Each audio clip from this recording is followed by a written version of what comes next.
6월의 초입 창문으로 스며드는 햇살이 제법 따가워지기 시작한 아침이었습니다. 저는 이른 새벽부터 부엌에서 서성이며 부산을 떨었어요. 오늘만큼은 제 등짝을 타고 흐르는 땀방울마저 달게 느껴지는 날이었지요. 바로 하나뿐인 손주, 선우를 보러 가는 날이었기 때문입니다. 냉장고를 열자 미리 재워두었던 갈비가 아주 맛있게 숙성되어 있었습니다. 진간장과 설탕, 배와 양파를 넉넉히 갈아 넣고 마늘이며 생강이며 온갖 좋은 것을 다 넣어 만든 제 비법 양념이었어요. 태민이 어렸을 적 이 갈비찜 하나면 밥 2공기는 거뜬히 비워내곤 했는데 그 식성을 손주인 선우가 꼭 빼닮았지 뭡니까? 할머니 갈비찜이 세상에서 제일 맛있어 라고 외치던 아이의 목소리가 귓가에 쟁쟁하게 울리는 듯하여 저도 모르게 입가에 웃음이 번졌습니다. 갈비를 큼직한 냄비에 앉히고 뭉근하게 끓이기 시작하자 온 집안에 달큼하고 짭조름한 냄새가 가득 찼습니다. 그 사이 저는 다른 반찬들을 준비했지요. 시금치는 뿌리 쪽 붉은 부분까지 잘 살려 데쳐내고 집간장과 참기름, 깨소금만 넣어 조물조물 무쳤습니다. 고사리는 특유의 억센 맛을 없애기 위해 여러 번 삶아내고 들기름에 달달 볶아 부드럽게 만들었어요. 선우가 아직 매운 것은 잘 먹지 못하니 멸치볶음도 간장 양념으로 고소하게 볶아냈습니다. 반찬 하나하나에 제 정성과 사랑을 꾹꾹 눌러 담았습니다. 사실 며느리인 혜진이는 이런 토속적인 반찬들을 그리 즐기는 편이 아니라는 걸 잘 알고 있었습니다. 결혼 초부터 입이 짧고 까다로웠으니까요. 요즘 세상에 누가 이런 걸 해먹느냐, 간편한 밀키트나 반찬 가게가 얼마나 잘 되어 있느냐는 말을 대놓고 하지는 않았지만 늘 그런 기색을 내비치곤 했어요.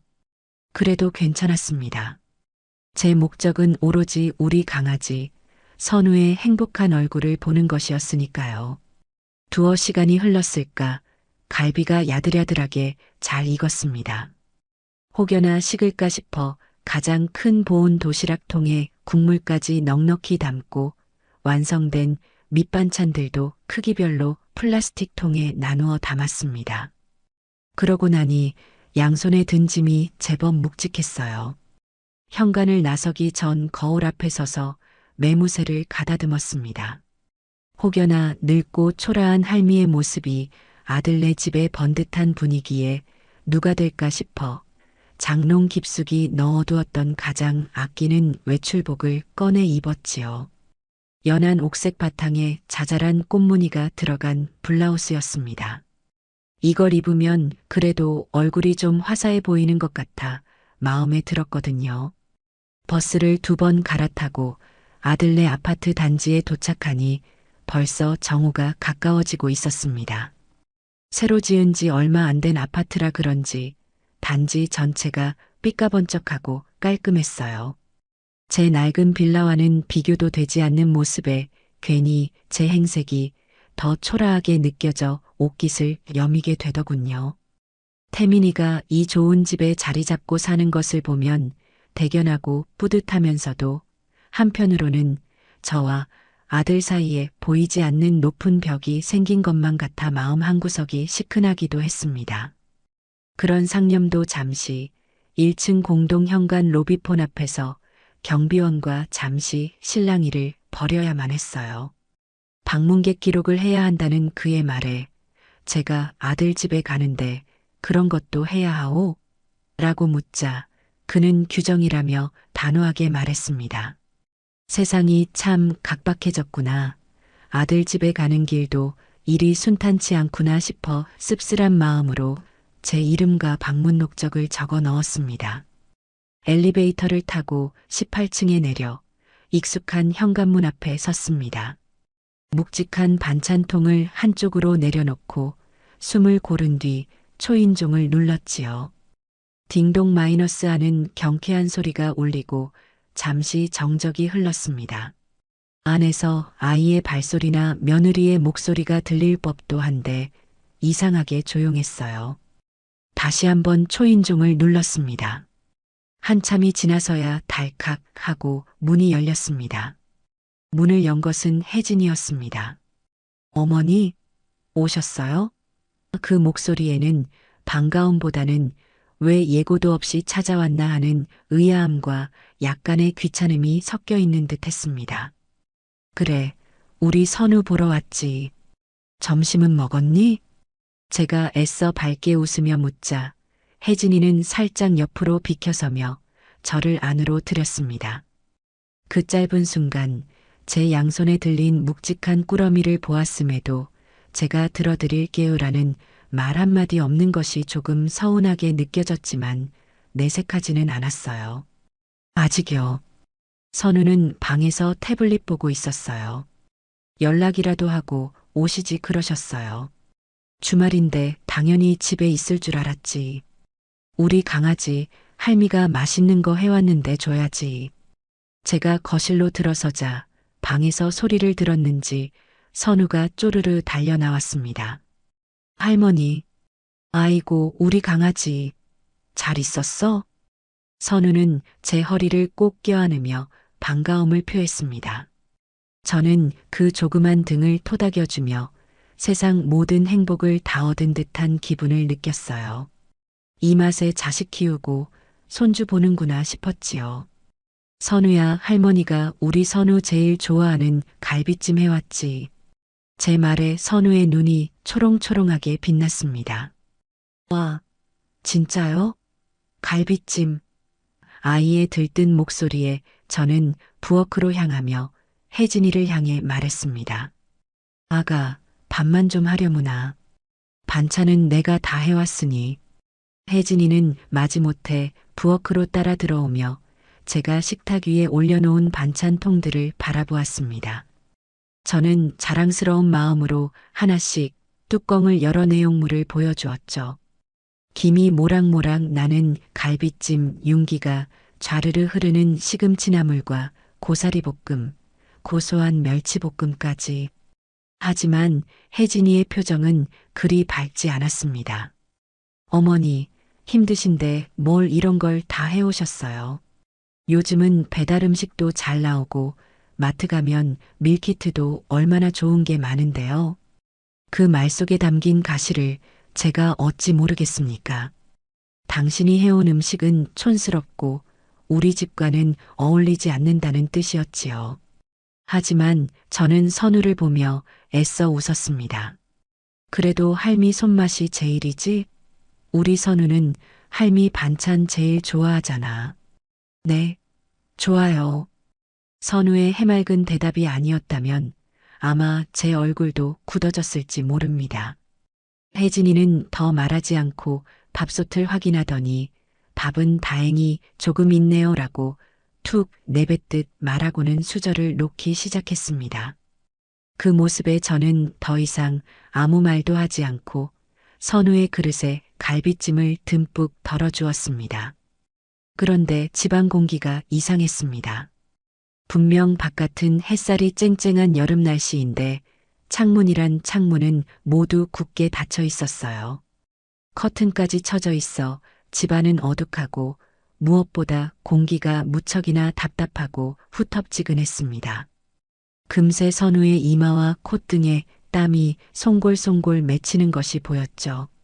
아이는 덥다는 말도 없이 밥을 먹고 있었지만 벌겋게 달아오른 얼굴이 안쓰러워 견딜 수가 없었습니다.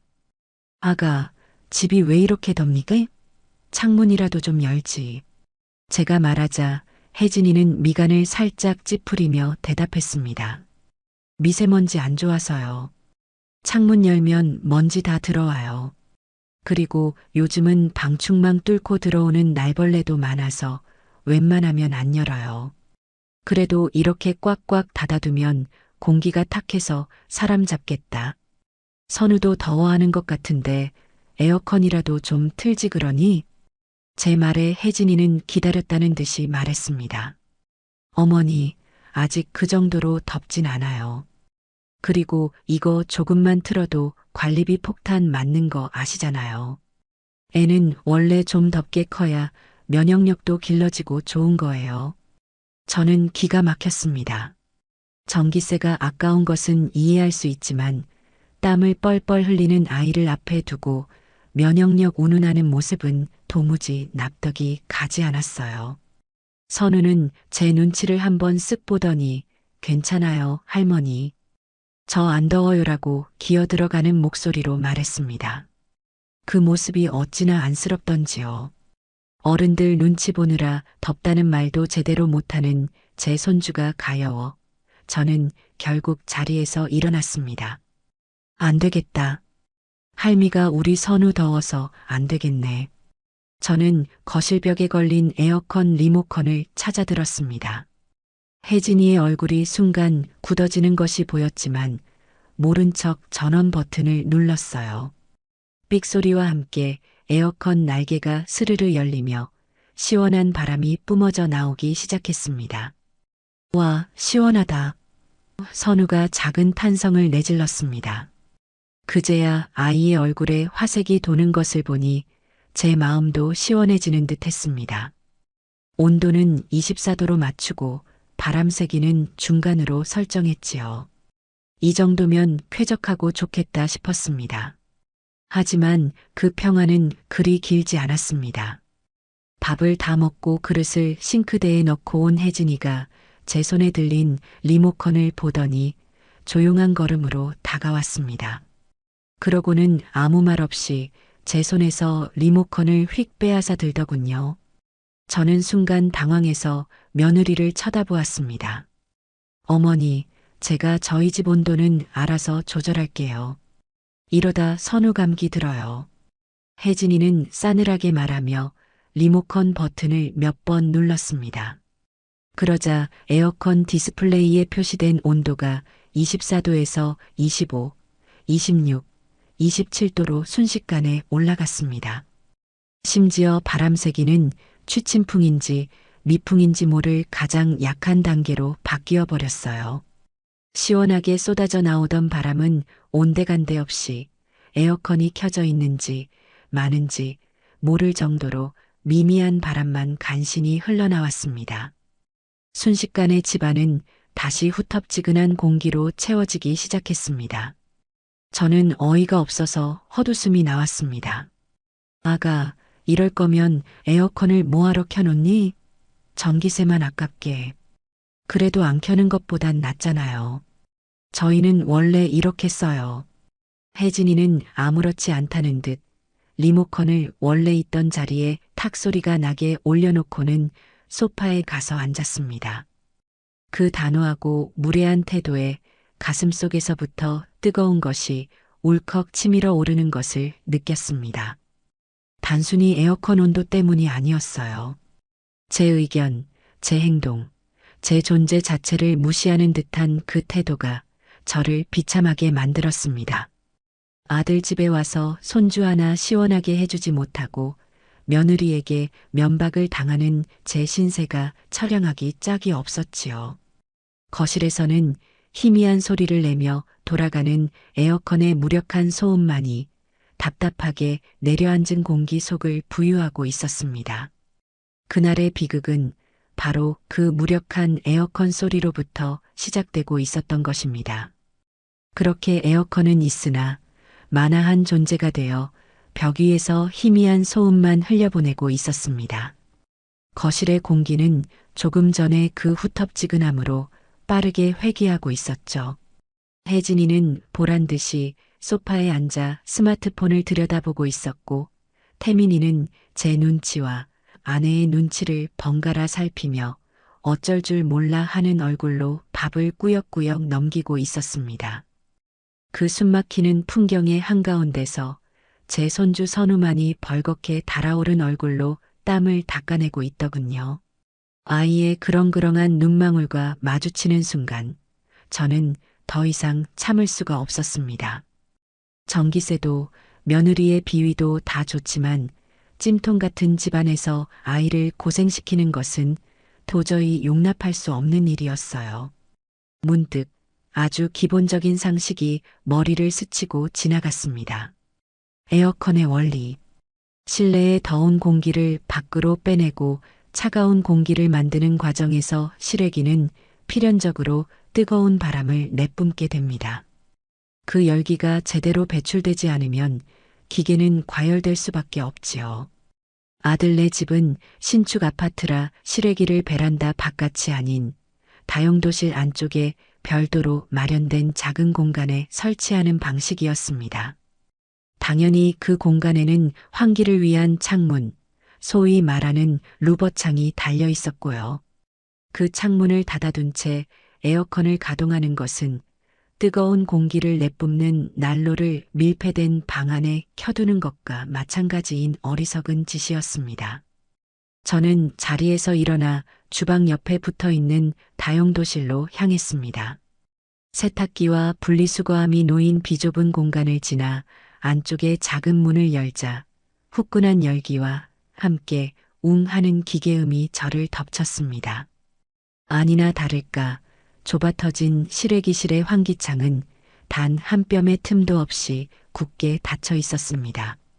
실외기 팬은 필사적으로 돌아가며 뜨거운 바람을 뿜어내고 있었지만 그 열기는 오갈 데 없이 좁은 공간 안에서만 맴돌고 있었죠. 실외기 윗부분에 손을 대보려다 닿기도 전에 느껴지는 열기에 소스라치게 놀라 손을 거두었습니다. 이건 정말 위험한 상황이었어요. 이러니 집이 더울 수밖에 없지. 쯧쯧. 저는 혀를 차며 환기창의 손잡이를 잡고 힘껏 밀었습니다. 뻑뻑하게 닫혀있던 창살들이 차례로 각도를 바꾸며 바깥을 향해 활짝 열렸습니다. 그 순간 갇혀있던 뜨거운 공기가 훅 빠져나가고 바깥의 신선한 공기가 안으로 밀려 들어왔습니다. 실외기에서 나오는 열기가 비로소 제 갈 길을 찾아 밖으로 배출되기 시작했죠. 저는 당연하고도 상식적인 조치를 했다는 생각에 마음이 놓였습니다. 그래, 이렇게 해두면 최소한의 환기는 되니 저 약해 빠진 에어컨 바람이라도 없는 것보다는 나을 터였습니다. 바로 그 순간이었습니다. 어머니, 등 뒤에서 날카로운 혜진이의 목소리가 비수처럼 날아와 꽂혔습니다. 돌아보자 혜진이는 믿을 수 없는 것을 봤다는 듯 경악과 분노가 뒤섞인 얼굴로 저를 노려보고 있었습니다. 어머니, 지금 뭐 하시는 거예요? 보면 모르니?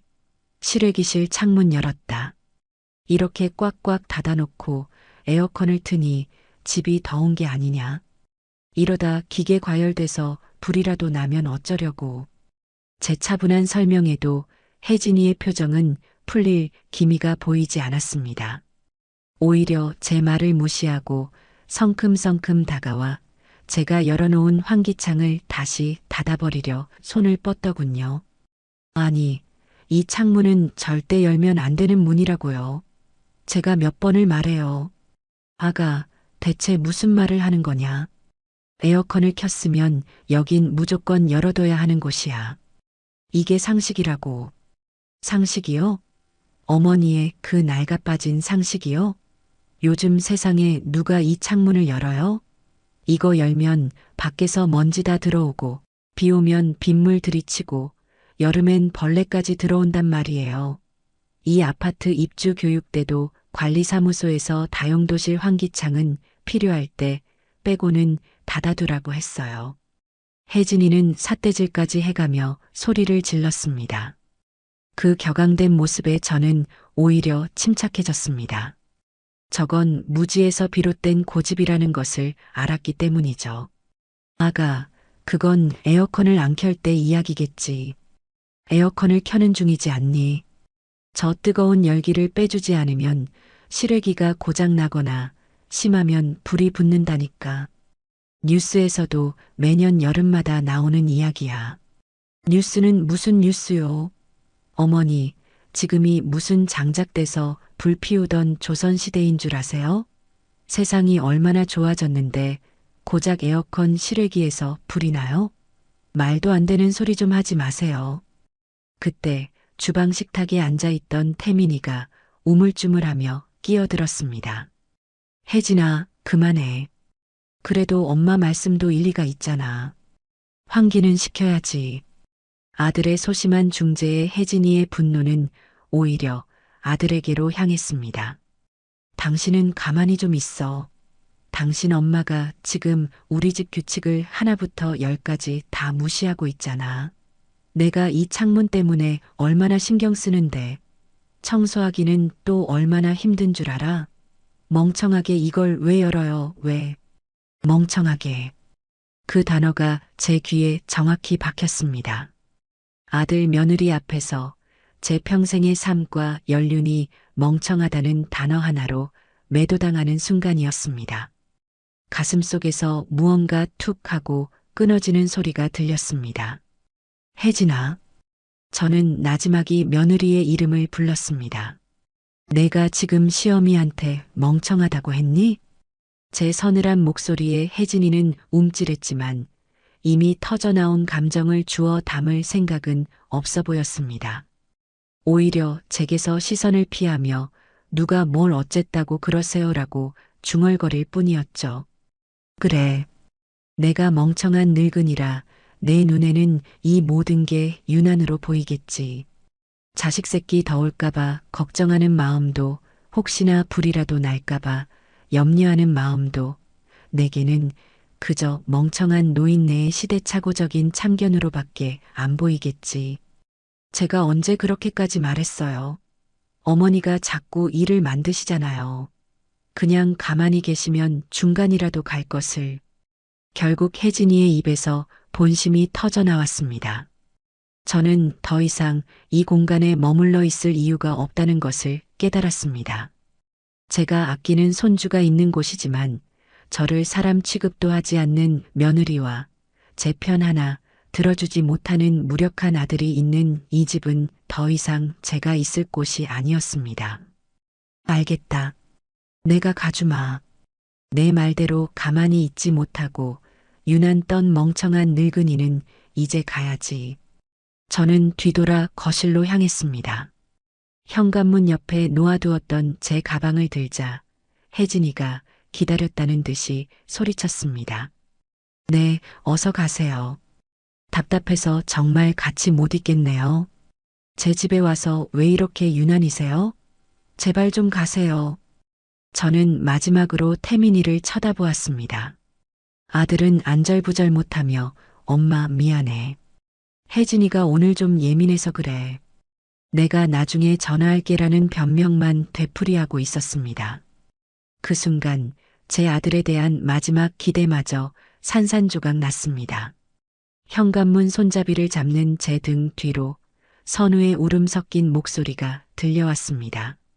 할머니, 가지 마세요. 할머니. 하지만 저는 차마 뒤돌아볼 수가 없었어요. 지금 뒤돌아보면 제 결심이 무너져 내릴 것만 같았습니다. 철컥 하고 현관문이 닫혔습니다. 굳게 닫힌 문 너머로 저를 멍청하다고 매도하던 며느리의 날선 목소리와 저를 지켜주지 못한 아들의 무력한 침묵과 저를 붙잡던 손주의 울음소리가 희미하게 들려왔습니다. 저는 그 차가운 복도에 잠시 서서 방금 닫힌 저 문이 단순히 아들네 집의 현관문이 아니라 제 인생의 한 챕터를 닫아버린 문이라는 것을 직감했습니다. 차가운 금속성의 현관문은 제 앞에서 어떠한 미동도 없이 굳게 닫혀 있었습니다. 방금 전까지 제가 있던 세상과 지금 제가 서 있는 세상은 문 하나를 사이에 두고 완벽하게 분리되어 버렸죠. 엘리베이터를 기다리기 위해 버튼을 누르는 손가락이 미세하게 떨려왔습니다. 분노 때문인지 혹은 서러움 때문인지 알 수 없었어요. 띵 하는 소리와 함께 엘리베이터 문이 열리고 그 안의 거울에 제 모습이 비쳤습니다. 잔뜩 신경 써서 차려입은 옥색 블라우스는 구겨져 있었고 정성 들여 매만진 머리는 헝클어져 있었습니다. 무엇보다 거울 속 늙은 여인의 얼굴에는 깊은 절망과 처연한 슬픔이 뒤섞여 있었습니다. 엘리베이터가 하강하는 짧은 시간 동안 수십 년의 세월이 머릿속을 스쳐 지나갔습니다. 남편 일찍 여의고 억척스럽게 시장 좌판에 앉아 채소를 팔며 태민이를 키웠던 날들. 행여나 아비 없는 자식이라고 손가락질 받을까봐 남들 먹는 거, 입는 거 하나 부족하지 않게 키우려고 제 허리띠를 졸라매던 세월. 그렇게 금지옥엽 키운 아들이 장성하여 번듯한 직장을 잡고 어여쁜 며느리를 데려왔을 때 저는 이제 고생은 끝났다고 생각했습니다. 하지만 그건 저만의 착각이었지요. 혜진이는 처음부터 저를 어려워했고 태민이는 결혼과 동시에 제 아들이기보다 혜진이의 남편이 되었습니다. 그들만의 세상, 그들만의 가정에 저는 언제나 조심스럽게 문을 두드리고 들어가야 하는 외부인이었습니다. 아파트 1층 로비에 도착했을 때 제 스마트폰이 윙윙 울렸습니다. 발신자는 내 아들 태민이었어요. 저는 잠시 망설이다 전화를 받지 않고 거절 버튼을 눌렀습니다. 지금 아들의 목소리를 들으면 제 안에 남은 마지막 이성마저 무너져 내릴 것 같았기 때문입니다. 곧이어 문자 메시지가 도착했습니다. 엄마, 정말 미안해. 집에 잘 들어가. 혜진이 대신 내가 사과할게. 그 문자를 보는 순간 실소가 터져 나왔습니다. 대신 사과한다니. 무엇이 잘못되었는지 제대로 알지도 못하면서 그저 이 상황을 빨리 무마하고 싶어 하는 아들의 비겁함이 역겹게 느껴졌습니다. 아파트 단지를 벗어나 버스 정류장으로 향하는 발걸음은 천근만근 무거웠습니다. 6월의 햇살은 여전히 따가웠지만 제 마음은 시베리아 벌판처럼 황량하고 추웠어요. 창문 하나 열었다고 멍청하다는 소리를 듣고 쫓겨난 이 기막힌 상황보다 제 아들이 그 모든 것을 지켜보면서도 방관했다는 사실이 제 심장을 더 아프게 후벼 팠습니다. 혜진이가 제게 막말을 퍼부을 때 태민이가 여보, 그만해. 어머니께 무슨 말버릇이야. 라고 단 한 번이라도 아내를 제지했더라면 저는 이렇게까지 비참하지는 않았을 겁니다. 하지만 제 아들은 그러지 않았어요. 그저 제 눈치와 아내의 눈치를 살피며 갈등이 끝나기만을 기다리는 방관자일 뿐이었습니다. 버스에 올라 창가에 기댔습니다. 빠르게 스쳐 지나가는 바깥 풍경을 멍하니 바라보며 생각했습니다. 나는 무엇을 위해 평생을 헌신했을까?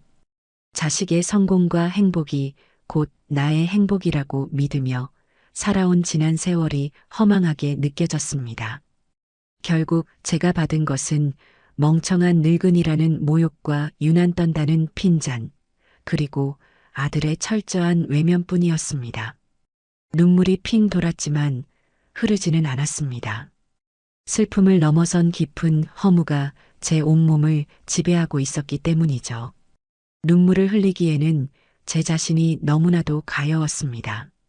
한참을 달려 익숙한 동네에 도착했습니다.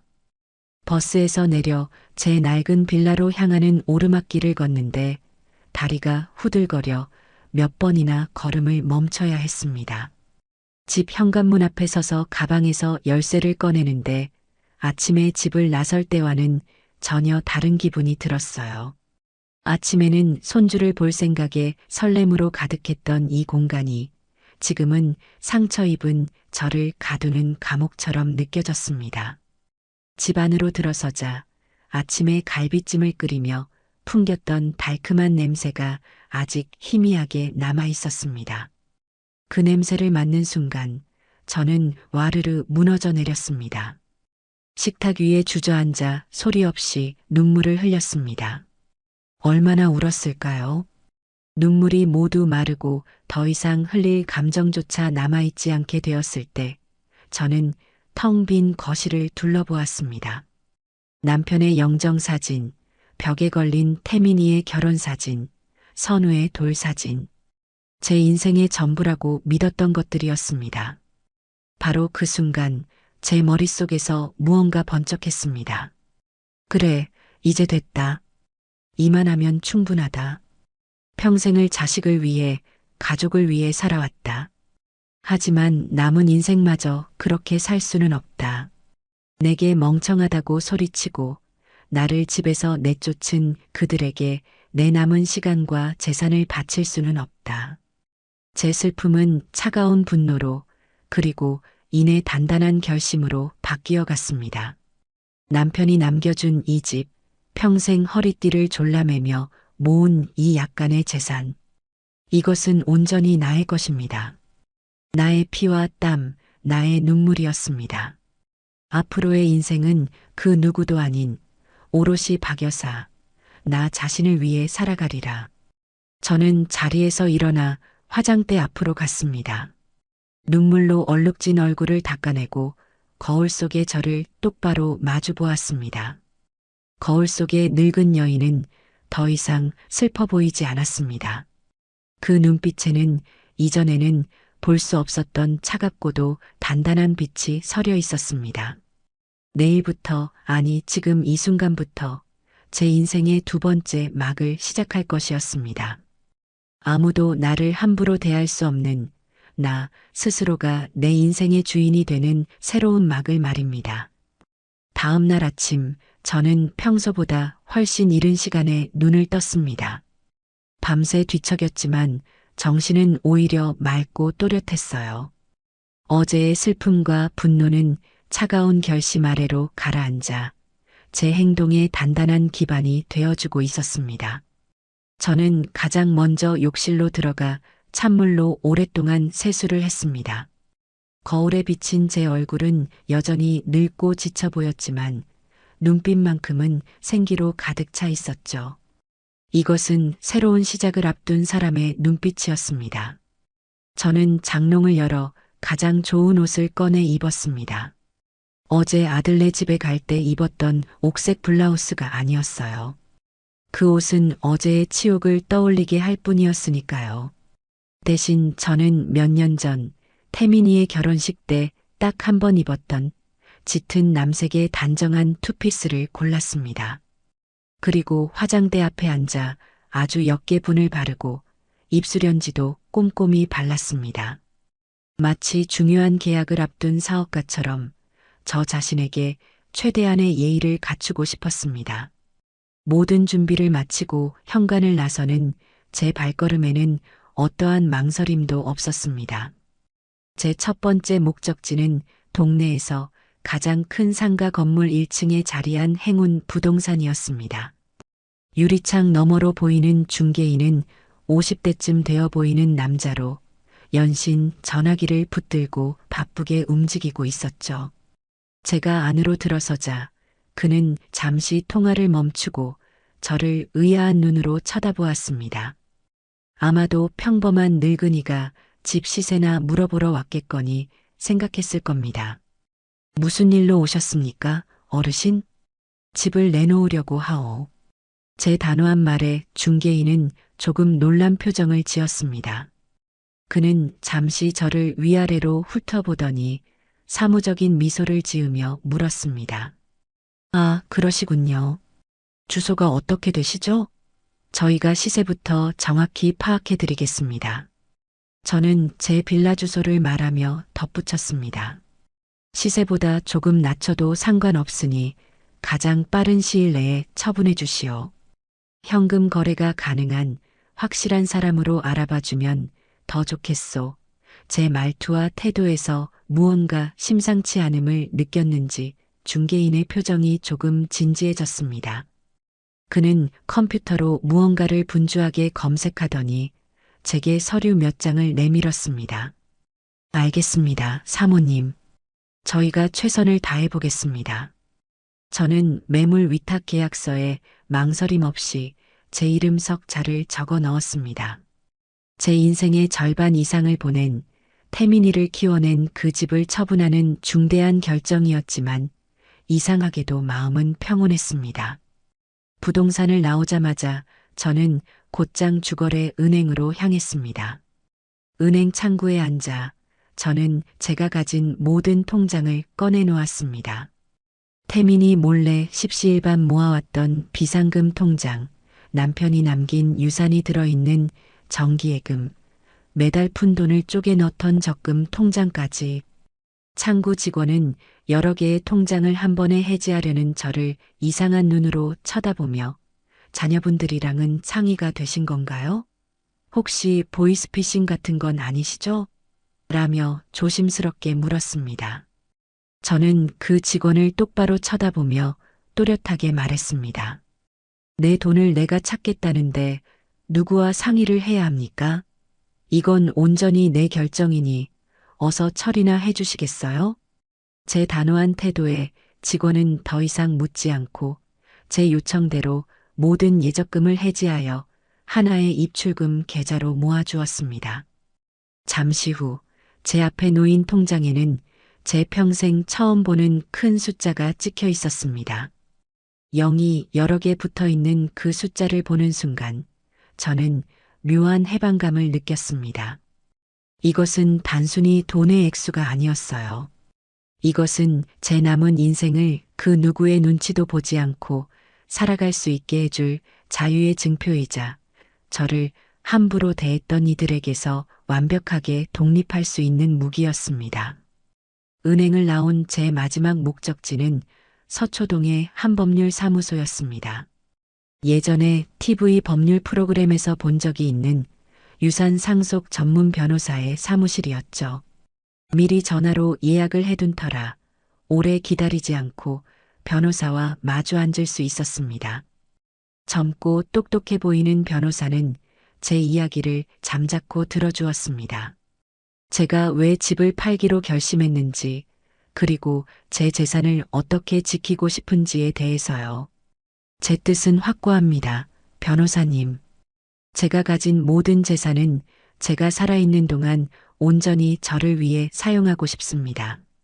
제가 죽은 뒤에 제 아들이나 며느리가 제 결정에 대해 왈가왈부하며 소송을 거는 일이 없도록 법적으로 완벽한 장치를 마련해 두고 싶습니다. 제 이야기를 모두 들은 변호사는 고개를 끄덕이며 말했습니다. 어머님의 뜻은 충분히 이해했습니다. 현행법상 어머님께서 소유하신 재산은 전적으로 어머님의 의사에 따라 처분하실 수 있습니다. 자녀에게 재산을 물려주어야 할 법적 의무는 없습니다. 추후에 발생할 수 있는 유류분 반환 청구 소송 등을 미연에 방지하기 위해 재산을 처분하신 금액으로 연금보험에 가입하시거나 신탁을 설정하는 등의 방법을 고려해 볼 수 있습니다. 또한 명확한 내용의 유언장을 공증받아 두시는 것이 가장 확실한 방법입니다.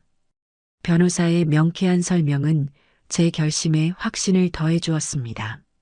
저는 그 자리에서 변호사와 정식으로 수임 계약을 맺고 앞으로의 모든 법률적 절차를 위임했습니다. 부동산 계약부터 새로운 거처 마련, 재산 관리와 유언장 작성까지. 이제 제 곁에는 저를 지지하고 도와줄 든든한 전문가가 생긴 것이었죠. 사무실을 나서자 회색 비치던 도시의 풍경이 조금은 다르게 보였습니다.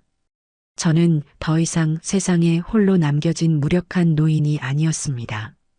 제 인생의 운전대를 스스로 움켜쥔 당당한 주체였습니다.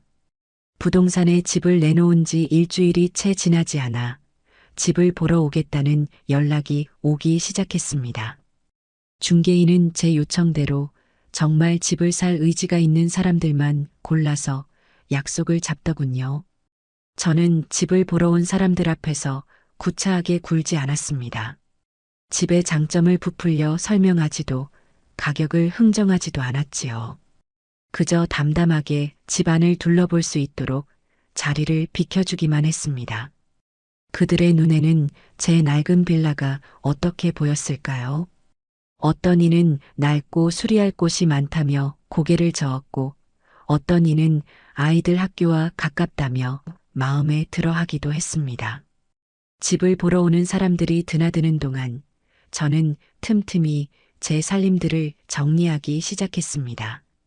수십 년 동안 이 집에 쌓여온 세월의 흔적들을 덜어내는 작업은 생각보다 고된 일이었습니다. 장롱 깊숙한 곳에서 빛바랜 앨범들을 꺼내 들었습니다. 갓난아기였던 태민이의 100일 사진, 유치원 재롱잔치에서 율동을 하던 모습, 까까머리 중학생이 되어 교복을 입고 어색하게 웃던 사진까지 한 장 한 장 넘길 때마다 잊고 있던 기억들이 되살아나 가슴 한쪽이 아려왔습니다. 하지만 저는 그 앨범들을 모두 상자에 담아 창고 구석으로 밀어 넣었습니다.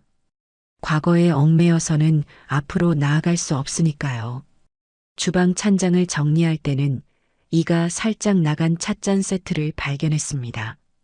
남편이 살아있을 때 저와 함께 차를 마시며 도란도란 이야기를 나누던 찻잔이었죠. 그 찻잔을 보니 먼저 세상을 떠난 남편의 얼굴이 떠올라 잠시 눈시울이 뜨거워졌습니다. 만약 남편이 살아있었다면 내가 이런 수모를 겪지는 않았을 텐데, 든든한 내 편이 되어 주었을 텐데, 그런 부질없는 생각을 하다가 저는 이내 고개를 저었습니다. 그리고 그 찻잔 세트를 신문지에 싸서 과감하게 버렸습니다. 이것은 과거와의 진정한 이별 의식이었습니다. 죽은 사람은 말이 없고 산 사람은 살아가야만 하니까요. 며칠 뒤 부동산 중개인으로부터 반가운 소식이 전해졌습니다. 젊은 부부가 시세보다 조금 낮은 가격에 집을 계약하고 싶어 한다는 것이었죠. 저는 망설이지 않았습니다. 그렇게 합시다. 제 대답은 짧고 간결했습니다. 중개인은 제 예상 밖의 시원한 반응에 놀라면서도 일사천리로 계약을 진행했습니다. 이제는 제가 살 새로운 보금자리를 구할 차례였습니다. 저는 중개인에게 제 조건을 명확히 전달했습니다. 혼자 살기에 딱 좋은 크기였으면 좋겠소. 보안이 철저하고 병원이나 시장 같은 편의시설이 가까우면 더 좋겠지. 그리고 가장 중요한 것은 내 아들이나 며느리가 쉽게 찾아올 수 없는 곳이었으면 하오. 제 마지막 조건에 중개인은 잠시 의아한 표정을 지었지만 이내 베테랑답게 고개를 끄덕이며 몇 군데의 오피스텔을 추천해 주었습니다. 저는 그 중에서 도심에서 약간 벗어난 강변에 위치한 신축 오피스텔을 선택했습니다. 크기는 15평 남짓으로 작았지만 통유리창 너머로 보이는 강 풍경이 아주 근사했어요. 1층에는 24시간 경비원이 상주하고 있었고 카드키가 없으면 엘리베이터조차 탈 수 없는 철저한 보안 시스템을 갖추고 있었습니다. 이 정도면 아들 내외가 불쑥 찾아오는 불상사는 막을 수 있겠다 싶었죠. 저는 그 자리에서 바로 계약금을 걸었습니다. 드디어 제 집의 매매 계약이 체결되는 날이 왔습니다. 부동산 사무실에서 만난 매수인은 첫 아이를 임신한 듯 배가 살짝 부른 젊은 부부였습니다. 그들의 얼굴에는 새로운 보금자리를 얻는다는 설렘과 희망이 가득 차 있었죠. 그 모습을 보니 아주 오래전 태민이와 혜진이의 모습이 겹쳐 보이기도 했습니다. 계약서에 제 이름과 주소를 적고 도장을 찍는 순간 만감이 교차했습니다. 제 젊음과 인생이 고스란히 담겨 있는 집을 떠나보낸다는 사실에 마음 한구석이 텅 비는 듯한 쓸쓸함이 밀려왔습니다. 하지만 그보다 더 큰 것은 드디어 낡은 굴레를 벗어던지고 새로운 삶을 시작하게 되었다는 후련함과 기대감이었습니다. 계약금을 제 통장으로 송금받고 부동산 사무실을 나서는 제 발걸음은 날아갈 듯 가벼웠습니다. 저는 뒤돌아보지 않았습니다. 제 과거가 담긴 그 동네, 그 집을 향해 더 이상 미련을 두지 않기로 마음먹었으니까요. 이제 제게는 새로운 집과 새로운 인생이 기다리고 있었습니다. 아무에게도 방해받지 않는 온전히 저 자신만을 위한 삶이 말입니다. 제가 평생을 바쳐 일군 낡은 빌라의 잔금을 모두 치르고 새로운 오피스텔의 열쇠를 손에 쥔 날 저는 작은 이삿짐 센터를 불렀습니다. 이삿짐이라고 해봐야 단추락이 짝이 없었죠. 사계절 옷가지가 담긴 상자 몇 개, 제가 평소 아끼던 책 몇 권, 그리고 남편의 영정 사진과 작은 제기 세트가 전부였습니다. 수십 년 세간 살림이 고작 트럭 한 편을 채우는 것을 보며 인간의 삶이란 것이 결국 이렇게 빈손으로 와서 빈손으로 가는 것이구나 하는 생각이 들더군요. 태민이와 혜진이의 결혼사진, 선우의 성장 앨범 등 과거의 흔적들은 모두 낡은 집에 남겨두고 왔습니다. 그것은 미련이 아니라 새로운 삶을 위한 의지적인 단절이었습니다. 새 오피스텔에 도착해 짐을 푸는 내내 제 마음은 이상하리만치 고요했습니다. 모든 것이 제자리에 붙박이로 설치된 깔끔한 공간은 제가 무언가를 채워 넣을 필요조차 없게 만들었죠. 옷가지들을 붙박이장에 차곡차곡 정리하고 남편의 사진을 작은 협탁 위에 올려두는 것으로 이사는 끝이 났습니다. 텅 빈 듯 하면서도 완벽하게 채워진 그 공간에 홀로 서 있자니 비로소 제가 온전한 저만의 성을 갖게 되었다는 실감이 들었습니다.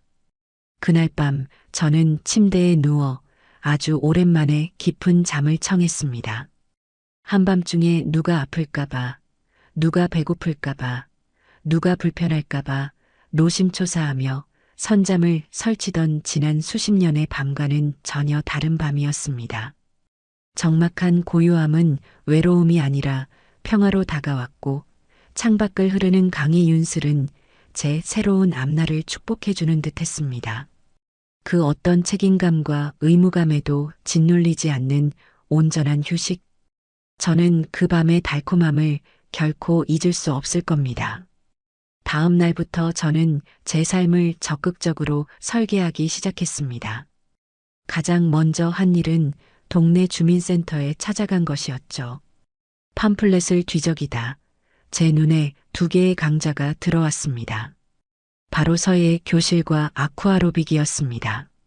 젊었을 적 잠시 붓글씨를 배우며 마음을 다스렸던 기억이 떠올랐고 의사가 퇴행성 관절염에는 수중 운동이 좋다고 했던 말이 생각났기 때문입니다. 저는 망설이지 않고 두 강좌에 모두 제 이름을 올렸습니다. 첫 서예 수업이 있던 날 저는 낯선 사람들 사이에서 조금 어색했지만 이내 먹을 가는 행위에 집중하며 마음의 평온을 찾았습니다. 선생님은 제게 화선지를 내어주며 쓰고 싶은 글귀가 있냐고 물으셨죠. 저는 잠시 생각하다 붓을 들어 네 글자를 썼습니다.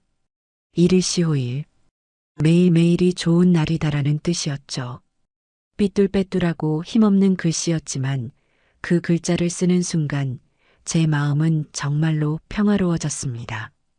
그곳에서 저는 비슷한 연배의 친구들도 몇몇 사귈 수 있었습니다. 자식들 다 키워놓고 이제야 제 인생을 찾는다며 서로를 격려하는 그분들과 이야기를 나누다 보면 시간 가는 줄 몰랐습니다. 수영장은 제게 또 다른 해방감을 안겨주었습니다. 처음에는 물에 들어가는 것조차 두려웠지만 물의 부력에 몸을 맡기자 평생 저를 짓누르던 무릎의 통증이 거짓말처럼 사라지는 것을 느꼈습니다. 신나는 음악에 맞춰 물속에서 팔다리를 흔들다 보면 제가 마치 20살 처녀로 돌아간 듯한 착각에 빠지기도 했죠. 땀을 흠뻑 흘리고 상쾌한 기분으로 수영장을 나설 때면 제 몸과 마음의 묵은 때가 모두 씻겨나가는 듯 했습니다. 새로운 취미와 함께 저는 제 건강을 돌보는 일에도 투자를 아끼지 않았습니다. 큰맘 먹고 대학병원에서 종합건강검진을 받았고 다행히 심각한 병은 없다는 결과를 들었습니다. 다만 고질병이었던 무릎 관절염은 더 이상 방치하면 안 된다는 의사의 소견에 따라 꾸준히 물리치료를 받고 주사도 맞기 시작했습니다. 식단도 완전히 바꿨습니다. 예전에는 아들과 손주 입맛에 맞춰 달고 짠 음식을 만들었다면 이제는 저를 위해 신선한 채소와 담백한 생선, 좋은 단백질 위주로 장을 봤습니다. 매일 아침 제철 과일과 요구르트를 갈아 마시고 점심에는 현미밥에 정갈한 반찬을 차려 먹었죠. 저녁에는 가볍게 샐러드나 두부를 먹고 잠들기 전에는 따뜻한 차 한 잔으로 하루를 마무리했습니다. 그렇게 나 자신을 귀하게 대접하는 법을 배우자 제 몸은 조금씩 건강을 되찾았고 얼굴에도 혈색이 돌기 시작했습니다. 어느 날 오후 서예 교실을 마치고 돌아와 강변이 내다보이는 창가에 앉아 차를 마시고 있었습니다. 문득 지난 몇 달간의 시간이 주마등처럼 스쳐 지나갔습니다. 창문 하나 때문에 쫓겨나 서러움에 몸을 떨던 그날의 박 여사는 이제 없었습니다. 지금의 저는 새로운 친구들과 웃고 떠들며 제 건강과 행복을 스스로 챙기는 단단하고 독립적인 한 사람으로 다시 태어나 있었습니다. 이 평화와 자유를 얻기 위해 제가 치른 대가는 혹독했지만 저는 제 선택을 단 한순간도 후회하지 않았습니다. 오히려 그날의 사건이 제게 새로운 인생을 선물해 준 계기가 되었다는 생각에 쓰게 웃음 짓게 되더군요.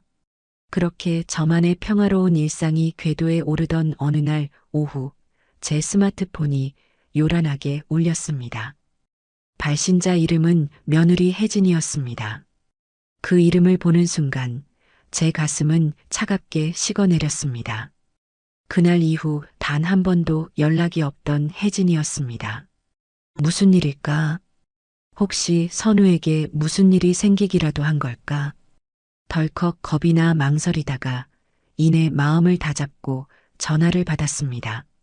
여보세요. 제 목소리는 저도 모르게 딱딱하게 굳어 있었습니다. 수화기 너머로 잠시 침묵이 흐르더니 혜진이의 아무렇지 않은 목소리가 들려왔습니다. 어머니, 저 혜진이에요. 잘 지내시죠? 그 태연한 안부에 저는 대답할 말을 잃었습니다. 마치 우리 사이에 아무 일도 없었다는 듯한 그 목소리가 기가 막혔습니다. 제가 아무 말도 하지 않자 혜진이는 곧장 본론을 꺼냈습니다. 다름이 아니라 어머니, 올해는 김장 안 하세요? 저희 집 김치가 다 떨어져 가는데 마트 김치는 영 맛이 없어서요. 순간 제 머릿속이 하얘졌습니다. 저를 멍청하다며 내쫓고 그 뒤로 사과 전화 한 통 없던 며느리가 몇 달 만에 처음으로 한 연락의 목적이 김치라니. 저는 실소조차 나오지 않았습니다. 이기심의 극치를 보는 듯했죠. 그들은 저를 독립된 인격체나 시어머니로 생각한 것이 아니라 필요할 때 반찬이나 만들어주는 편리한 존재 정도로만 여겨왔다는 사실을 다시 한번 확인하는 순간이었습니다. 올해는 김장 안 한다. 제 목소리는 얼음장처럼 차가웠습니다. 네, 왜요? 매년 하셨잖아요. 혜진이의 목소리에는 당혹감이 역력했습니다. 몸이 안 좋아서 못한다. 앞으로도 할 생각 없으니 이제부터는 너희가 직접 담가 먹든 맛있는 집을 찾아 사 먹든 알아서 하거라. 아니, 어머니. 갑자기 왜 그러세요? 그럼 저희는 어떡하라고. 끊는다. 저는 혜진이의 말이 채 끝나기도 전에 통화 종료 버튼을 눌러버렸습니다. 전화를 끊고 나니 심장이 벌렁거리고 손이 부들부들 떨렸습니다. 분노 때문이었습니다.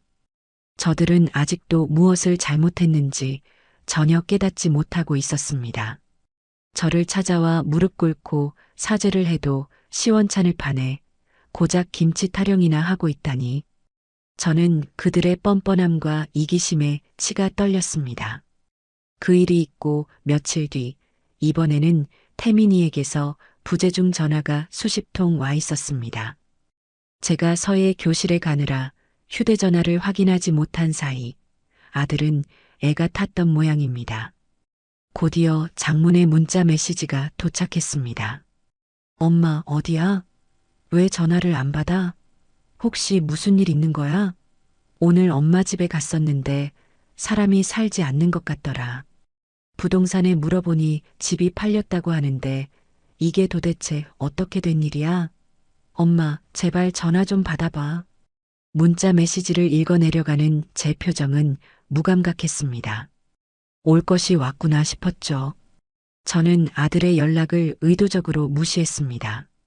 답장도 전화도 하지 않았습니다. 이제 와서 놀라고 당황하는 아들의 모습이 눈에 선했지만 동정심은 들지 않았습니다. 제가 그 집에서 쫓겨나 차가운 밤거리를 헤맬 때 저 역시 세상에 홀로 버려진 기분이었습니다.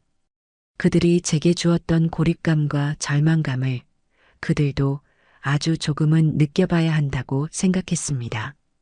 그날 밤부터 제 전화기는 불이 났습니다. 태민이는 거의 10분에 한 번꼴로 전화를 걸어왔고, 엄마 제발 내가 다 잘못했어. 어디에 있는지 말만 해줘 같은 애원 섞인 문자를 쉴 새 없이 보냈습니다. 저는 그 모든 소음으로부터 저를 지키기 위해 스마트폰의 전원을 아예 꺼버렸습니다. 창밖의 고요한 강물을 바라보며 저는 생각했습니다. 이것은 복수가 아니다. 이것은 내가 나를 지키기 위한 정당방위다. 내 평화를 깨뜨릴 권리는 이제 그 누구에게도 없다고. 그렇게 며칠간의 침묵이 흘렀습니다. 저는 제 일상을 오롯이 살아냈습니다. 수영장에 가고 서예를 하고 친구들과 만나 점심을 먹었죠. 아들과 며느리의 존재를 애써 머릿속에서 지워버렸습니다. 그들이 제 인생에서 없는 존재인 것처럼 행동하자 정말로 마음이 편안해졌습니다. 그들은 더 이상 제 삶의 중심이 아니었고 저는 그들의 감정에 휘둘릴 필요가 없었습니다. 제가 의도적으로 만들어낸 이 침묵의 시간은 앞으로 다가올 폭풍전의 고요함이자 제가 그들과의 관계에서 주도권을 완전히 가져오기 위한 마지막 과정이었습니다. 그들이 마지막으로 제게 남기고 간 것은 분노의 여운이 아니었습니다. 오히려 모든 것을 쏟아내고 나니 마음속에 단단하게 자리 잡고 있던 마지막 응어리마저 녹아내리는 듯한 기묘한 평온이 찾아왔지요. 저는 그 평온 속에서 저만의 일상을 견고하게 쌓아 올리고 있었습니다. 그날도 여느 때와 같은 평일 오후였습니다. 창가에 앉아 새로 산 안락의자에 몸을 기댄 채 얼마 전 도서관에서 빌려온 박경리 작가의 소설을 읽고 있었죠. 부드러운 햇살이 거실 바닥에 길게 늘어지고 창밖으로는 유유히 흐르는 강물이 반짝이고 있었습니다. 이따금 들려오는 갈매기 소리만이 이따금 정적을 깨뜨릴 뿐 세상은 더없이 평화로웠습니다. 이런 것이 진정한 내 시간이구나 하는 생각에 저도 모르게 미소를 짓고 있을 때였습니다. 삐하는 날카로운 소리와 함께 현관 인터콤이 울렸습니다. 저는 잠시 책에서 눈을 떼고 화면을 바라보았습니다. 제 일상에 불쑥 끼어드는 모든 소음이 반갑지 않았지만 혹여나 주민센터 친구일까 싶어 응답 버튼을 눌렀습니다. 화면에 나타난 두 개의 얼굴을 확인하는 순간 제 심장은 바닥으로 쿵 떨어지는 듯 했습니다. 잔뜩 굳은 얼굴로 입을 꾹 다물고 있는 아들 태민이, 그리고 그 옆에서 금방이라도 울음을 터뜨릴 것처럼 입술을 파들파들 떨고 있는 며느리 혜진이었습니다. 결국 그들은 저를 찾아냈습니다. 제가 계약했던 부동산과 제가 다녔던 은행 등을 끈질기게 수소문해 제 새로운 거처를 알아낸 모양이었습니다. 제 평화로운 성의 위치가 발각되었다는 사실에 불쾌감이 치밀었지만 한편으로는 올 것이 왔구나 하는 체념 섞인 생각도 들었습니다. 드디어 마지막 단판의 시간이 온 것이었죠. 저는 더 이상 도망치거나 피하지 않기로 마음먹었습니다. 어차피 한 번은 넘어야 할 산이라면 정면으로 마주보는 것이 옳았습니다. 저는 잠시 심호흡을 하며 흐트러진 마음을 가다듬었습니다. 그리고는 아주 담담하고도 차분한 얼굴로 현관으로 다가가 문을 열어주었습니다. 어머니, 엄마. 문이 열리자마자 두 사람은 거의 동시에 저를 부르며 집 안으로 들어섰습니다. 그들의 다급한 목소리는 좁은 오피스텔의 벽에 부딪혀 공허하게 울렸습니다. 저는 아무 말 없이 그들이 제 집을 둘러보는 모습을 지켜보았습니다. 그들의 눈은 당혹감으로 가득 차 빠르게 움직였습니다. 낯설고 생각보다 훨씬 작고 한때 온 가족이 둘러앉아도 넉넉했던 옛집과는 비교도 되지 않는 오직 한 사람만을 위해 모든 것이 짜여 있는 그 공간. 그들의 얼굴에는 어머니가 정말로 혼자 살 작정을 하셨구나 하는 충격과 현실감이 스쳐 지나갔습니다. 잠시의 무거운 정적을 깬 것은 혜진이었습니다. 그녀는 더 이상 슬픔을 참을 수 없다는 듯 제게 따져 묻기 시작했습니다. 어머니, 어떻게 저희한테 말 한마디 없이 집을 팔 수가 있으세요? 저희가 그동안 어머니 연락 안 돼서 얼마나 걱정하고 얼마나 찾아다녔는지 아세요? 그런데 겨우 찾았더니 집을 파셨다니요. 이게 저희한테 할 수 있는 행동이세요? 그 목소리에는 서운함을 넘어선 깊은 분노와 원망이 가득했습니다. 마치 제가 엄청난 잘못이라도 저지른 가해자가 된 듯한 기분이었죠. 저는 그들의 위선적인 걱정이라는 말에 코웃음이 나왔지만 애써 표정을 갈무리하고 조용히 소파를 가리키며 말했습니다. 우선 앉아서 이야기들 하거라. 남의 집 현관에 서서 소리부터 지르는 건 예의가 아니지. 하지만 혜진이는 제 말을 들을 생각이 없어 보였습니다.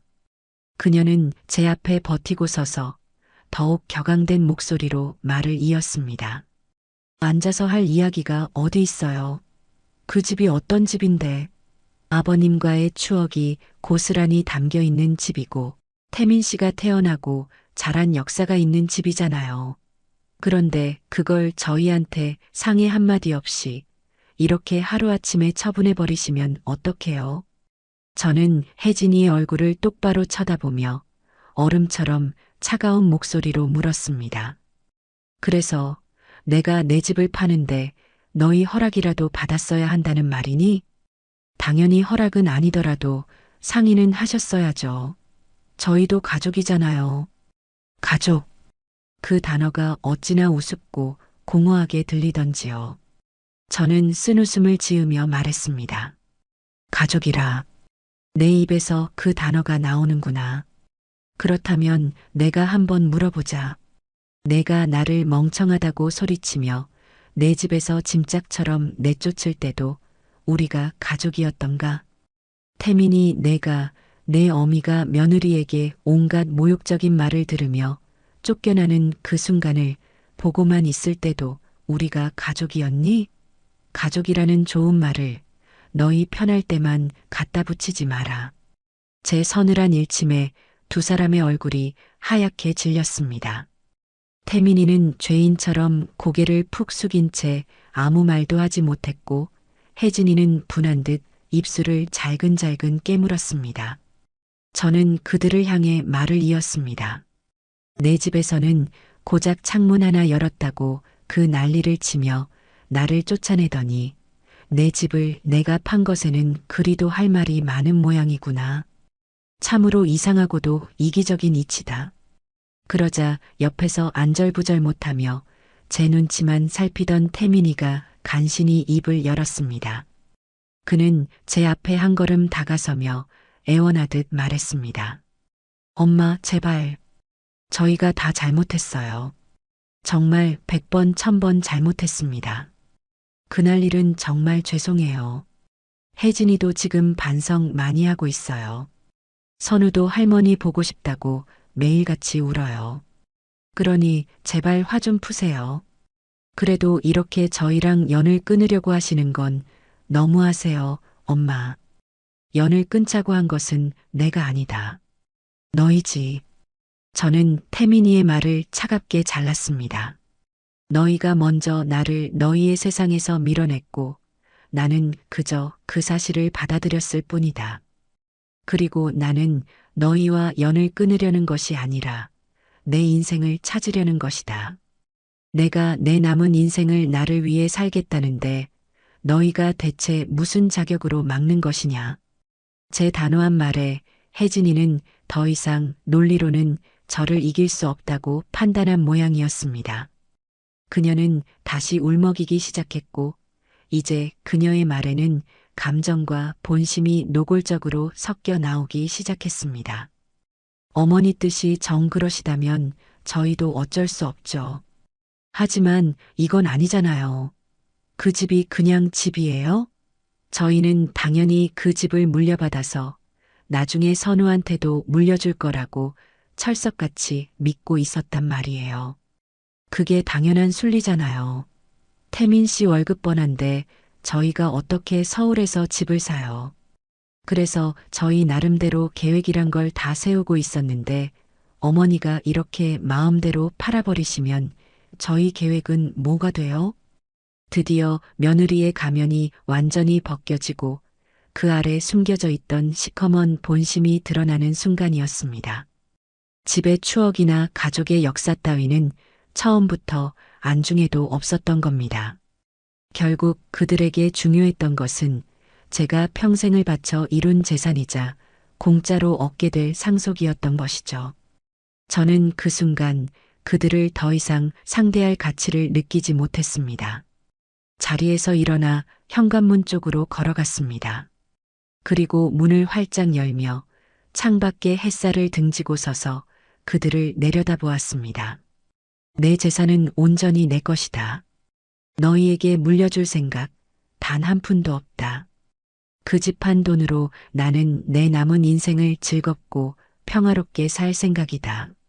너희가 전기세 아깝다고 벌벌 떨 때 나는 내 건강을 위해 좋은 음식을 사 먹고 그동안 돈 아까워 못 가봤던 남해 바닷가에도 가고 금강산 구경도 갈 생각이야. 그것이 내가 평생 고생한 나 자신에게 주는 상이다. 저는 잠시 말을 멈추고 망연자실한 표정의 두 사람을 향해 마지막 일격을 날렸습니다. 너희는 너희의 계획을 말했지? 그날 너희가 나를 내쫓았을 때 너희는 늙은 시어머니뿐만 아니라 너희의 안락한 미래에 대한 기대까지 함께 내쫓은 것이다. 그 빚은 이제 너희가 평생에 걸쳐 너희 힘으로 갚으며 살아가거라. 저는 턱짓으로 문 밖을 가리켰습니다. 이제 가보거라. 다시는 찾아오지 마라.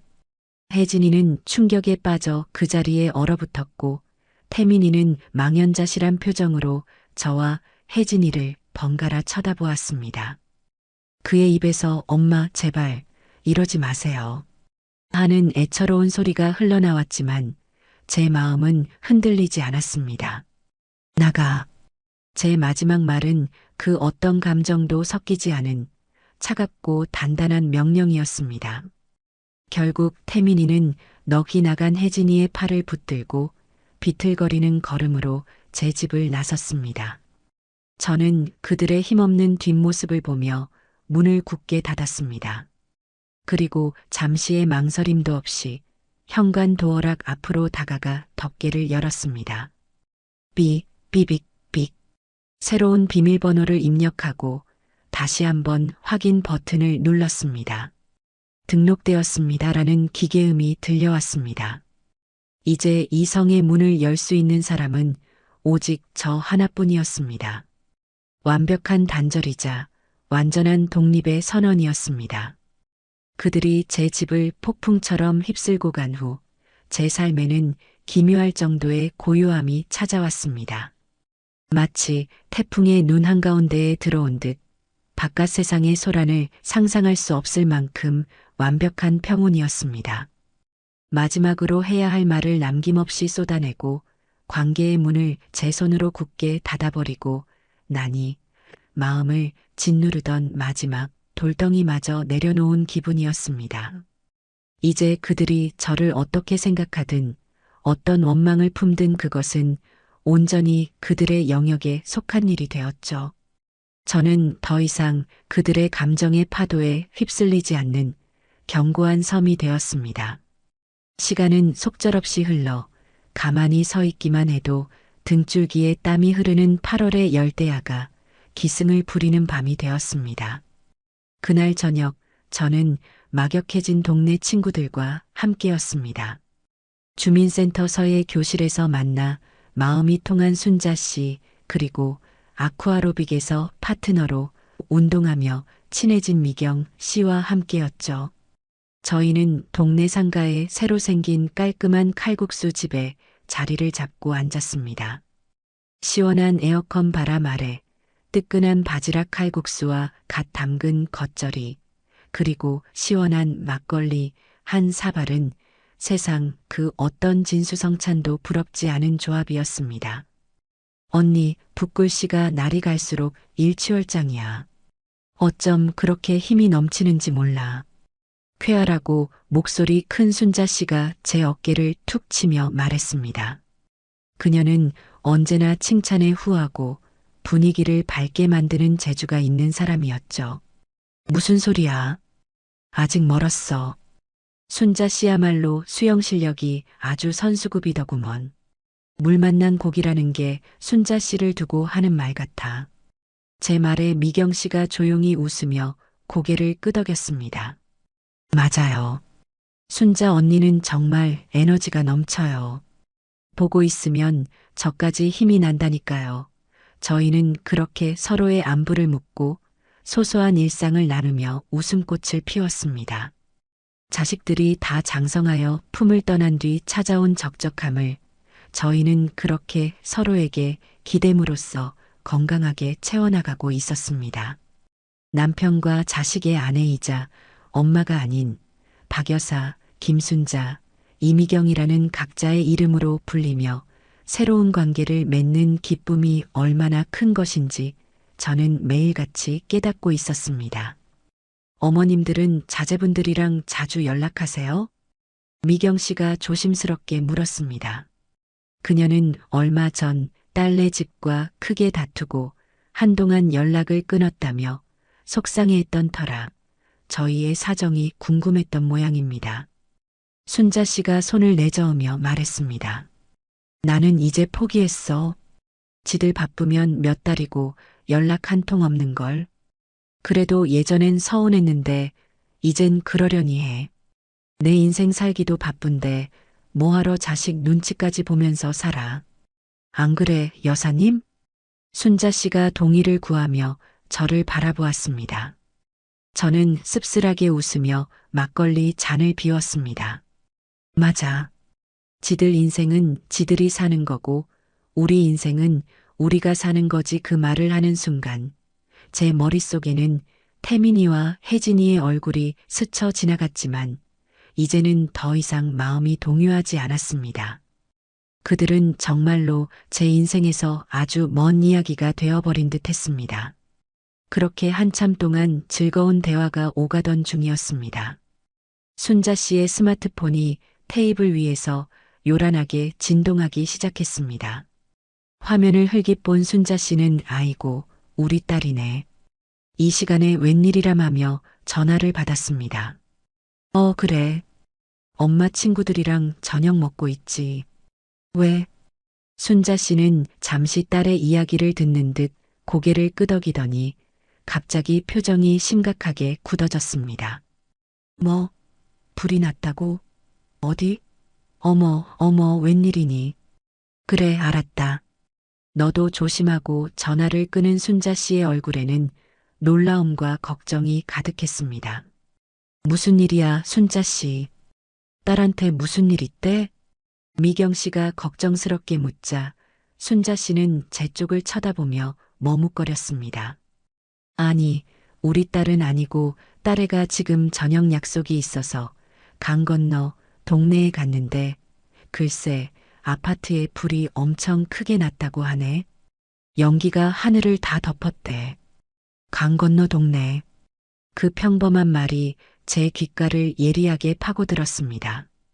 제가 사는 곳에서 강을 건너면 태민이네 집이 있는 동네와 멀지 않았습니다. 심장이 쿵 하고 내려앉는 기분이었지만 저는 애써 태연한 표정을 지었습니다. 세상에 아파트가 어디 한두 개이며 그 동네에 사는 사람이 어디 태민이 뿐이겠습니까? 요즘 세상이 하도 흉흉해서 탈이야. 부디 인명피해는 없어야 할 텐데. 제가 짐짓 아무렇지 않게 말하며 수저를 들었을 때였습니다. 순자 씨가 잠깐만요. 언니 하더니 다시 스마트폰을 들여다보았습니다. 딸에게서 메시지가 또 온 모양이었습니다. 어머나 세상에 언니, 혹시 여기 언니 아드님 사시는 아파트 아니에요? 순자 씨가 경악한 얼굴로 제게 스마트폰 화면을 불쑥 내밀었습니다. 떨리는 시선으로 화면을 내려다보았습니다. 순자 씨의 딸이 보낸 것이 분명한 짧은 동영상 클립이 재생되고 있었습니다. 어두운 밤하늘을 배경으로 아파트의 한 지점에서 시뻘건 불길이 맹렬하게 창문 밖으로 터져 나오고 있었고 그 위로는 짐승의 주둥이처럼 검은 연기가 뭉게뭉게 피어오르고 있었습니다. 영상은 멀리서 찍어 화질이 좋지 않았지만 그 아파트의 독특한 외벽 디자인과 구조는 제게 너무나도 익숙했습니다. 심장이 철렁하며 멎는 것 같았습니다. 세상에, 이게 무슨 일이야? 여사님, 괜찮아요? 미경 씨가 제 하얗게 질린 얼굴을 보며 어깨를 붙잡았습니다. 저는 입술이 바싹바싹 타들어가는 것을 느끼며 간신히 입을 열었습니다. 맞는 것 같네. 우리 아들 집이 저 아파트인데. 어떻게? 빨리 전화 한번 해보세요. 순자 씨가 발을 동동 굴렀습니다. 저는 가방에서 휴대전화를 꺼내 들었지만 차마 태민이의 번호를 누를 수가 없었습니다. 아니, 누르고 싶지 않았습니다. 그 순간 제 머릿속은 차갑게 식어내리며 믿을 수 없을 정도로 명료해졌습니다. 이것은 우연이 아니다. 아니, 전화는 나중에 하고 일단 뉴스를 좀 봐야겠어. 언니 딸애가 지금 인터넷 방송 라이브 링크를 보내줬어요. 이거 보세요. 순자 씨가 다시 스마트폰을 조작해 제게 보여주었습니다. 화면에는 한 방송사 기자가 다급한 목소리로 현장 상황을 중계하고 있었습니다. 카메라는 화재가 난 아파트 건물을 비추고 있었고 화면 하단에는 속보 자막이 계속해서 흘러가고 있었습니다. 속보 서울의 한 대단지 아파트서 큰불 주민 긴급 대피. 18층. 태민이네 집이 정확히 18층이었습니다. 저는 더 이상 그 자리에 앉아 있을 수가 없었습니다. 끓어오르는 칼국수 냄새와 사람들의 웅성거림, 친구들의 걱정스러운 목소리가 한꺼번에 저를 덮쳐와 숨이 막힐 것 같았습니다. 나 먼저 일어나야겠네. 미안해서 어쩌지. 아니에요, 언니. 저희가 모셔다 드릴게요. 됐어. 혼자 갈 수 있어. 너희는 마저 먹고 들어가. 저는 친구들의 만류를 뿌리치고 거의 도망치듯 식당을 빠져나왔습니다. 끈적한 밤 공기가 폐부로 훅 밀려 들어왔습니다. 떨리는 손으로 택시를 잡아타고 집으로 향하는 내내 저는 창밖의 풍경을 멍하니 바라보았습니다. 하지만 제 눈에는 아무것도 보이지 않았습니다. 오직 몇 달 전 그날의 풍경만이 선명하게 되살아나 머릿속을 가득 채웠습니다. 멍청하게 이걸 왜 열어요, 왜? 삿대질을 하며 악을 쓰던 혜진이의 얼굴. 그 옆에서 어쩔 줄 몰라 하며 시선을 피하던 태민이의 무력한 눈빛. 이러다 불이라도 나면 어쩌려고 그러니라는 내 마지막 경고를 비웃던 혜진이의 조롱. 그 모든 기억의 파편들이 제 머릿속에서 소용돌이치며 하나의 끔찍한 결론으로 모아지고 있었습니다. 인과응보. 그 네 글자가 심장 위를 무겁게 짓눌렀습니다. 집에 도착하자마자 저는 현관문도 제대로 닫지 않은 채 거실로 달려가 TV부터 켰습니다. 마침 저녁 9시 종합 뉴스가 시작되고 있었고 첫 소식으로 바로 그 아파트 화재 현장이 보도되고 있었습니다. 방송사 헬리콥터가 상공에서 촬영한 듯한 화면은 처참했습니다. 한 세대 전체가 거대한 불쏘시개가 된 듯 맹렬한 기세로 타오르고 있었습니다. 소방차 수십 대가 뿜어내는 물줄기는 거대한 불길 앞에서 속수무책으로 흩어지는 듯 보였죠. 현장에 나간 기자가 방독면을 쓴 채 다급하게 리포트를 이어갔습니다. 불은 18층의 한 세대 내부에서 시작된 것으로 보이며 현재 위층과 아래층으로 번지는 것을 막기 위해 소방당국이 총력을 기울이고 있습니다. 다행히 화재 발생 직후 경보가 울려 대부분의 주민은 대피한 것으로 파악되지만 아직 정확한 인명피해 여부는 확인되지 않고 있습니다. 앵커가 스튜디오에서 질문을 던졌습니다. 정확한 화재 원인은 파악되었습니까? 기자가 답했습니다. 아직 단정하기는 이르지만 최초 목격자들의 진술에 따르면 불길이 에어컨 실외기가 설치된 다용도실 쪽에서 시작되었다는 증언이 잇따르고 있습니다. 소방당국은 에어컨 실외기 과열로 인한 화재일 가능성에 무게를 두고 정밀 감식을 진행할 예정이라고 밝혔습니다. 그 순간 현장에 있던 소방 관계자와의 짧은 인터뷰가 화면에 잡혔습니다. 특히 여름철 에어컨 사용 시에는 실외기실의 환기가 매우 중요합니다. 오늘 현장의 경우 화재가 시작된 세대의 실외기실 환기창, 즉 루버창이 굳게 닫혀 있었던 것으로 확인되었습니다. 밀폐된 공간에서 실외기가 장시간 가동될 경우 열기가 배출되지 못하고 축적되어 과열로 인한 화재 위험이 기하급수적으로 높아집니다. 시민 여러분께서는 저는 그 인터뷰를 듣는 순간 온몸의 피가 차갑게 식는 것을 느꼈습니다. 이것은 추정이 아니었습니다. 제 경고가 제 상식이 끔찍한 현실이 되어 제3자의 입을 통해 전국으로 방송되고 있었습니다. 조선시대의 낡아빠진 지식이라며 저를 무시하고 멍청이 취급했던 며느리의 오만함이 결국 스스로의 집을 불태워버린 것입니다. 저는 소파에 깊숙이 몸을 묻은 채 아무런 표정도 짓지 않고 화면을 응시했습니다. 눈물도 나지 않았고 통쾌함이나 안도감 같은 감정도 느껴지지 않았습니다. 그저 거대한 운명의 수레바퀴가 제자리로 굴러가는 것을 목격하는 듯한 서늘하고도 엄숙한 기분만이 제 온몸을 감쌌습니다. 화면 하단의 자막에는 현재까지 인명피해 보고 없음이라는 문구가 다행스럽게 흘러가고 있었습니다. 선우가 무사하다는 사실에 아주 잠깐 가슴을 쓸어내렸지만 그뿐이었습니다. TV를 끄자 집안에는 완벽한 정적이 찾아왔습니다. 저는 천천히 자리에서 일어나 창가로 다가갔습니다. 그리고 제 의지대로 언제든 열 수 있는 창문을 활짝 열었습니다. 시원한 밤바람이 거실로 밀려들어와 제 뺨을 부드럽게 스치고 지나갔습니다. 창문 너머로 보이는 평화로운 강과 그 위를 수놓은 도시의 불빛은 TV 속의 지옥도와는 너무나도 다른 세상이었습니다. 저는 그 고요하고 아름다운 풍경을 오랫동안 말없이 바라보았습니다. 제가 그토록 경고했던 그 창문. 그들은 어리석게도 그 창문을 닫아 모든 것을 잃었고 저는 역설적이게도 그들과의 문을 닫음으로써 비로소 이 평화를 얻었습니다. 그것이 그날 밤 제가 깨달은 유일하고도 명백한 진실이었습니다. 화재가 있은 후 며칠 동안은 아무런 연락도 오지 않았습니다. 저는 그 침묵의 시간 동안 제 일상을 묵묵히 이어나갔습니다.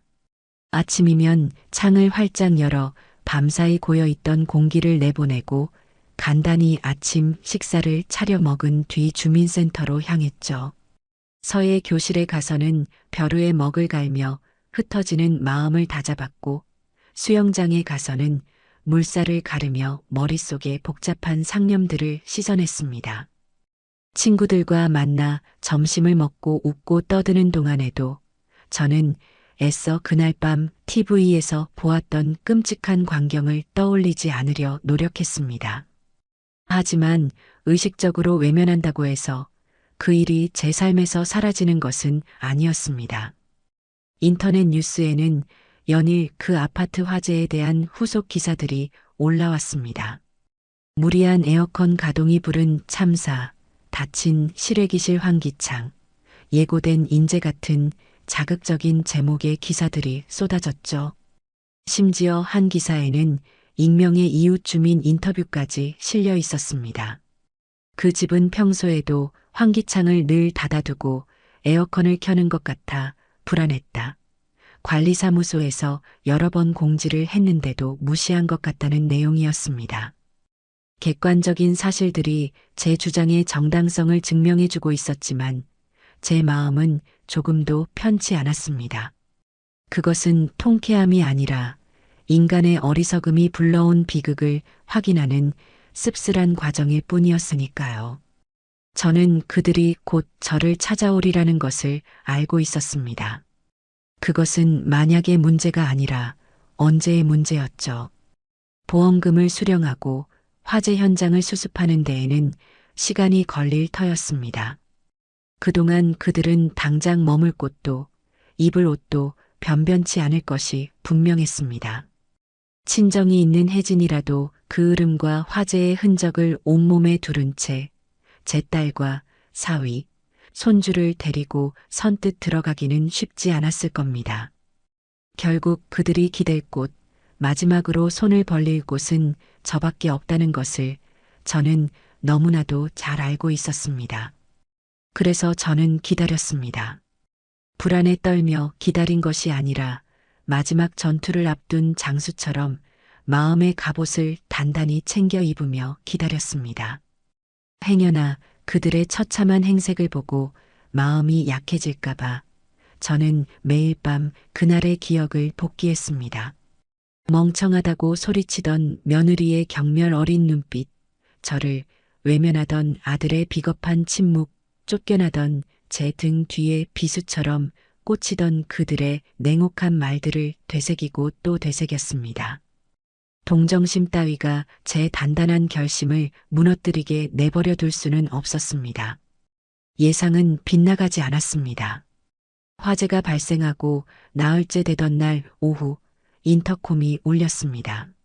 화면에는 며칠 사이에 10년은 더 늙어버린 듯한 태민이와 차마 얼굴을 제대로 알아볼 수 없을 정도로 망가진 혜진이의 모습이 비치고 있었습니다.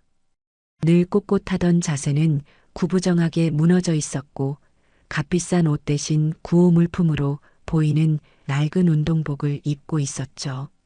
화장기 하나 없는 얼굴은 잿빛으로 변해 있었고 한때 도끼로 가득 차 있던 눈은 초점을 잃은 채 텅 비어 있었습니다.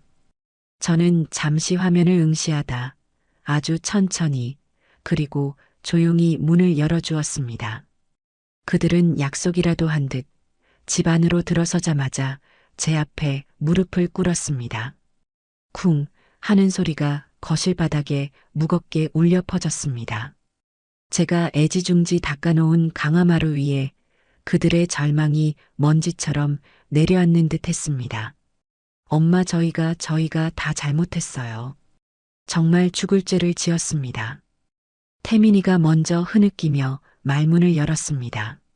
어깨는 축 처져 있었고 목소리는 힘없이 갈라져 나왔습니다. 그는 차마 제 얼굴을 쳐다보지도 못하고 바닥에 이마를 박을 듯 고개를 숙이고 있었습니다. 하지만 제 시선은 태민이가 아닌 그 옆에 무릎 꿇고 있는 혜진에게로 향했습니다. 혜진이는 아무 말 없이 눈물만 뚝뚝 흘리고 있었습니다. 그 모습은 분명 처절했지만 이상하게도 제 마음을 움직이지는 못했습니다. 잠시 후 그녀는 떨리는 목소리로 간신히 입을 열었습니다. 어머니, 제가 다 잘못했어요. 어머니 말씀이 전부 옳았어요. 제가 어리석고 오만하고 못돼서 어머니의 그 깊은 마음도 모르고. 혜진이는 말을 잇지 못하고 오열하기 시작했습니다. 어깨를 들썩이며 우는 모습은 제가 알던 그 꼿꼿하고 도도하던 며느리의 모습과는 완전히 다른 것이었습니다. 어머니, 제발 저희 좀 살려주세요. 저희 이제 정말 갈 곳이 없어요. 집도 살림도 다 타버리고 당장 길거리에 나앉게 생겼어요. 저희는 괜찮지만 선우는 어떡해요, 네. 선우를 봐서라도 제발 저희 좀 거두어 주세요, 어머니. 결국 손주의 이름이 나왔습니다. 그것이 그들이 내밀 수 있는 마지막 카드라는 것을 저는 알았죠. 혜진이는 제 바짓가랑이라도 붙잡을 듯 제 앞으로 기어오려 했습니다. 그 처절한 모습을 저는 소파에 앉아 무표정하게 내려다보았습니다. 제 머릿속은 놀라울 정도로 차분했습니다. 한때 제가 그토록 사랑했던 아들과 저를 그토록 증오했던 며느리가 제 발치에 엎드려 애원하는 이 비현실적인 풍경 속에서 저는 아주 천천히 입을 열었습니다. 보험금은 나올 테고 화재 이재민들을 위한 임시 거처도 마련될 것이다. 당분간은 혜진이 너희 친정에 가 있거라. 내 부모님이 설마 딸과 사위, 손주를 내치기야 하겠느냐. 제 목소리에는 어떠한 감정도 실려 있지 않았습니다. 그저 객관적인 사실을 전달할 뿐이었죠. 제 말에 혜진이는 더욱 서럽게 울며 고개를 저었습니다. 어머니, 그런 말씀 마세요. 저희가 어떻게 그런 면목으로 친정에 가요. 그리고 임시 거처라는 게 어디 사람이 살만한 곳이겠어요. 제발 어머니께서 저희를 용서하신다는 뜻으로 여기서 잠시만이라도 머물게 해주시면 안 될까요? 저희가 다 알아서 할게요.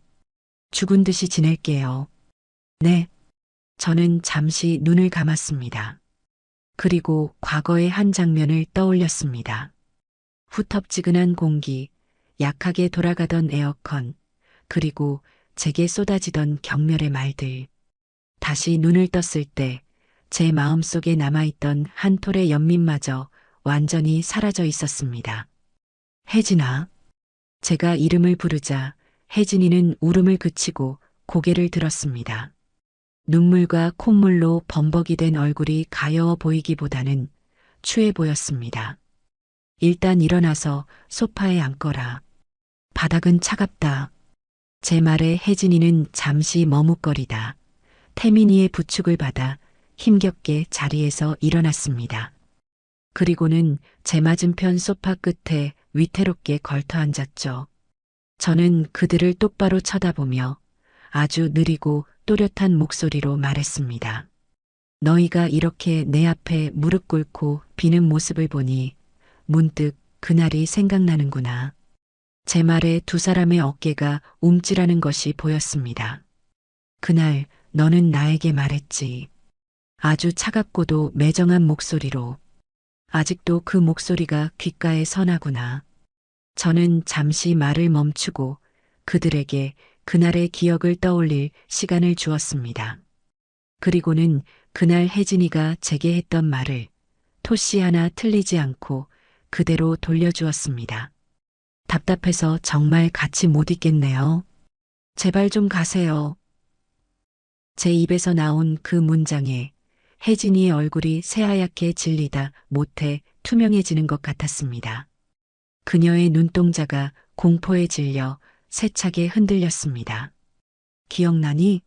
너가 나를, 네 시어미를, 네 아들의 할미를 내쫓으며 했던 말이다. 나는 아직도 그날의 모멸감을 잊을 수가 없구나. 어머니, 그건 제가 그때는 정말 제정신이 아니었어요. 잘못했어요, 어머니. 이제 와서 하는 사과는 필요 없다. 저는 혜진이의 말을 단호하게 잘랐습니다. 그리고는 몸을 일으켜 현관문으로 다가가 문을 활짝 열었습니다. 차가운 복도의 공기가 집 안으로 스며들어왔습니다. 이제 내가 너희에게 똑같은 말을 돌려주마. 저는 소파에 굳어있는 두 사람을 향해 말했습니다. 나도 지금 너희를 보니 참 답답하구나. 그러니 제발 좀 가주렴. 그것은 제 마지막 판결이었습니다. 태민이는 엄마하고 저를 불렀지만 그 목소리는 끝을 맺지 못했습니다. 혜진이는 그 자리에 주저앉아 소리 없는 비명을 지르는 듯 입만 뻐끔거렸습니다. 하지만 저는 더 이상 그들의 표정을 살피지 않았습니다. 그저 열린 문 밖을 가리킬 뿐이었죠. 그들이 스스로의 발로 걸어 나가기를 기다렸습니다.